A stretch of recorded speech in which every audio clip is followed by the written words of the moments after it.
Juste par le pouvoir, dis un mot. 1-2, 1-2. On est bon, c'est bon, je te capte.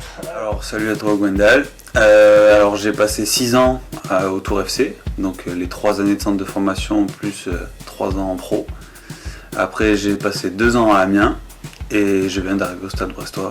Et voilà. Alors salut à toi Team Brestois 29. Alors pour répondre à ta question, Steve, j'en pense vraiment que du bien, c'est une excellente personne au-delà du fait que ce soit un excellent gardien de but et qui a fait une carrière exceptionnelle.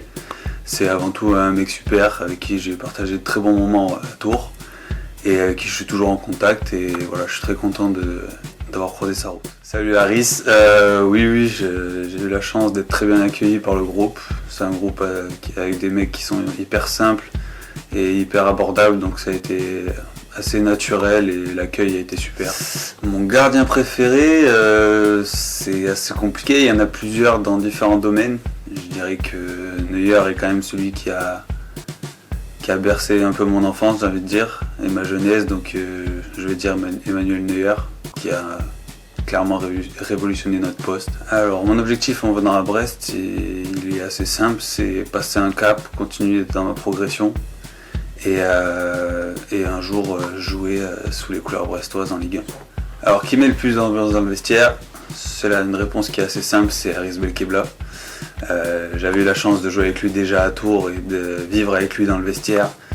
C'était déjà lui qui mettait le plus d'ambiance et ça n'a pas changé. Et pourvu que ça dure. Alors Noémie, ce qui m'a donné l'envie de rejoindre le Stade Brestois, c'est...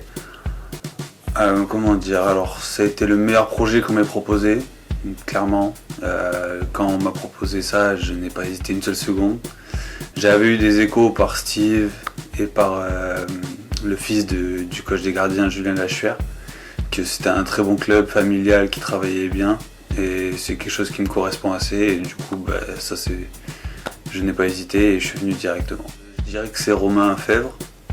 J'avais eu la chance de jouer avec lui à Tours déjà au centre de formation et il avait déjà un très haut niveau, mais voir qu'aujourd'hui il arrive à faire ce qu'il faisait déjà en U19, en U17, maintenant qu'il arrive à le faire en pro, en Ligue 1, je trouve que c'est assez impressionnant et de voir sa progression, ça me rend heureux en quelque sorte, donc voilà, je suis content pour lui. Écoute, j'espère, parce que mon 56 à Amiens, c'est pas très haut j'avoue, donc en espérant qu'elle augmente un petit peu, oui.